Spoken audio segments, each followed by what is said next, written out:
Class 10-এর মাধ্যমিকের ক্ষেত্রে এরকম প্রশ্ন আসতে পারে। তাহলে কি করবে তোমরা?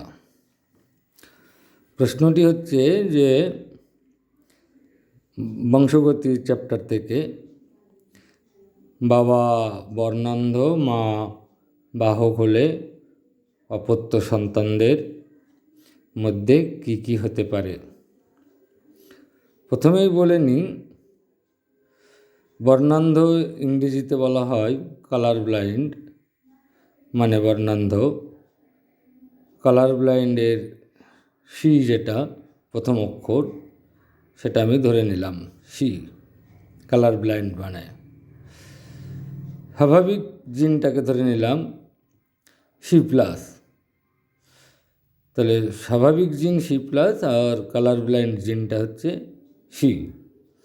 এবার প্রশ্নটা ছিল, প্রশ্নটার দিকে ভালো করে তাকাবে। বাবা বর্ণান্ধ, মা বাহক।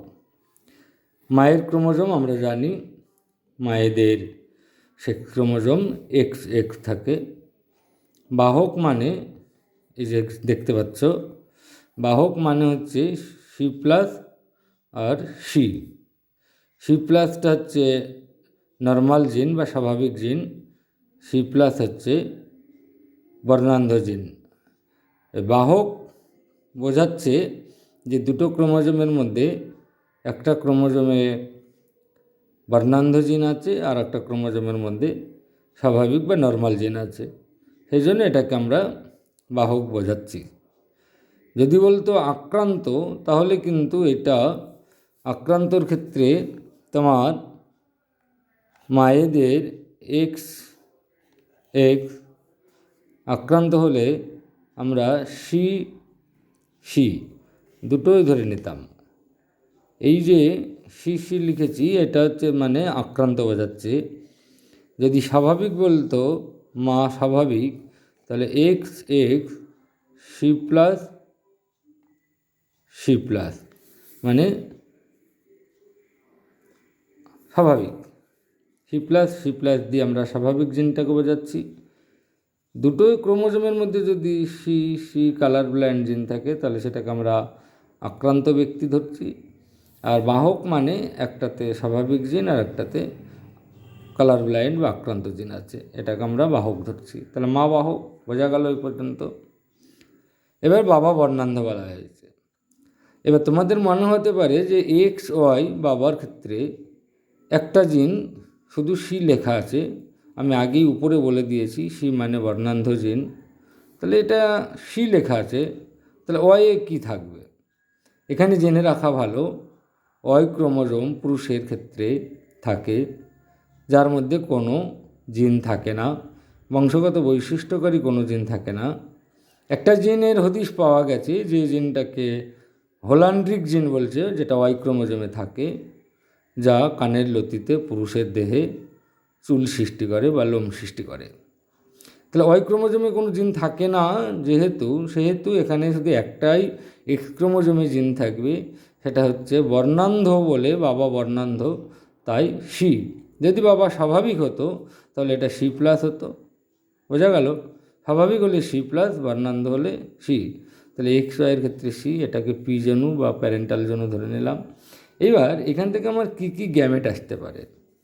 মায়ের কাছ থেকে আমার দুটো গ্যামেট আসবে, একটা এক্স সি, একটা x c plus. X c মানে colour blind gene, x c plus মানে নর্মাল জিন। বাবার কাছ থেকে দুটো গ্যামেট আসবে, এখানে আমি গ্যামেট লিখে দিয়েছি, এটা গ্যামেট। বাবার কাছে দুটো, একটা এক্স সি বর্ণান্ধ জিন আর একটা ওয়াই যার মধ্যে কোনো জিন নেই, এই দুটো গ্যামেট বাবার কাছ থেকে এসছে। এবার আমি যদি এটাকে চেকার বোর্ডের মাধ্যমে প্রমাণ করি, চেকার বোর্ড করলে পরিষ্কার হয়ে যায় এবং তোমরা মাধ্যমিক পরীক্ষায় এইভাবে চেকার বোর্ডের মাধ্যমে দেখাবে।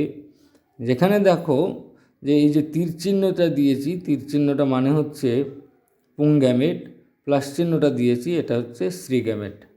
তাহলে পুং গ্যামেট মানে বাবার কাছ থেকে যে দুটো গ্যামেট পেলাম সেটা হচ্ছে এক্স আর ওয়াই, এটাকে পুং গ্যামেট ধরছি। এক্সটা সি, ওয়াইয়ে কিছু নেই। মায়ের দুটো যে গ্যামেট আছে সেটা হচ্ছে এক্স সি আর এক্স সি প্লাস, এক্সি মানে বর্ণান্ধ জিন, এক্সি প্লাস মানে স্বাভাবিক জিন। এই দুটো ঘর করে দুটো গ্যামেট দুই দিকে লিখে নিলে এবার এই প্রথম গ্যামেটটার সঙ্গে এই দুটো গ্যামেটে গুণ করবে পরপর। এক্সের সঙ্গে এক্স, এটা একটা গুণ করলাম, এক্সের সঙ্গে ওয়াই, এটা একটা গুণ করলাম, এক্সের সঙ্গে এক্স গুণ করলে এক্স এক্স, এটা এক্সের মাথায় জিনটার নাম সি সি, এক্সের মাথায় জিনটার নাম সি সি, তাহলে এক্স এক্স সি সি, এটা মানে দুটো সি মানে আমি আগেই বলেছি বর্ণান্ধ জিন সিটা, এই যে এখানে ধরে নিয়েছি সি ধরে নেওয়া হয়েছে, সি ধরে নিলাম বর্ণান্ধ জিন। তাহলে এখানে দুটোই সি মানে হচ্ছে বর্ণান্ধ আর এক্স এক্স মানে হচ্ছে কন্যা, তাহলে বর্ণান্ধ কন্যা। এখানে যেটা গুণ করে পেলাম এক্স ওয়াই, এই ওয়াই আর এই এক্স গুণ করলাম এক্স ওয়াই, এক্সের মাথায় জিন আছে সি, এটা এক্স ওয়াই মানে পুত্র, কিন্তু যেহেতু সি জিন আছে ওয়াইয়ে কোনো জিন থাকে না, তাহলে এটা হচ্ছে বর্ণান্ধ পুত্র। বোঝা গেল? একই রকমভাবে দ্বিতীয় গ্যামেটটার সঙ্গে আবার এইগুলো গুণ করব, এই এক্সের সঙ্গে এই এক্স গুণ হবে, এক্স এক্স, এখানে সি প্লাস আর একটা সি, এই সি এক্স সি আর এক্স সি প্লাস, যেহেতু সি আর সি প্লাস আছে আমি একটু আগেই বলছিলাম এখানে সি আর সি প্লাস যদি থাকে তাহলে সেটা হচ্ছে বাহক, তাহলে এখানে হচ্ছে সি আর সি প্লাস আছে মানে এটা বাহক, এক্স এক্স আছে মানে কন্যা, তাহলে বাহক কন্যা মানে বর্ণান্ধ রোগটা বহন করছে কন্যাটা, বাহক, প্রকট হবে না, থাকবে ভেতরে, বাহক হিসাবে থাকে। এই এক্সের সঙ্গে ওই ওয়াই আবার গুণ করলে এক্স ওয়াই মানে পুত্র, কিন্তু এখানে দেখো x plus x c plus আছে, সি প্লাস মানে স্বাভাবিক জিন, অতএব এটা স্বাভাবিক পুত্র। তাহলে আমরা যেই চারটে সন্তান পেলাম এই চারটে সন্তানের মধ্যে তোমরা দেখতেই পাচ্ছ বর্ণান্ধ, দুটো সন্তান বর্ণান্ধ, একটা কন্যা বর্ণান্ধ, একটা পুত্র বর্ণান্ধ। এখানে একটা কন্যা বাহক আর একজন পুত্র হচ্ছে স্বাভাবিক।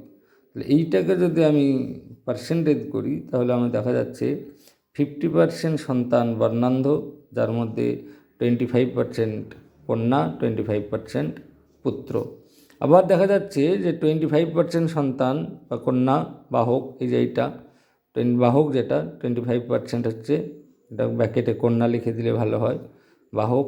আর একটা হচ্ছে স্বাভাবিক 25% স্বাভাবিক পুত্র, যেটা স্বাভাবিক লেখা আছে, এটা 25% সন্তান ব্র্যাকেট দিয়ে পুত্র লিখে দিলে, তাহলে এইখানে টোটাল যেটা আমার মোট যে চারটি সন্তান হয়েছে তার দেখা গেল 50%, এই দুটো 50% বর্ণান্ধ, 25% বাহক, 25% স্বাভাবিক।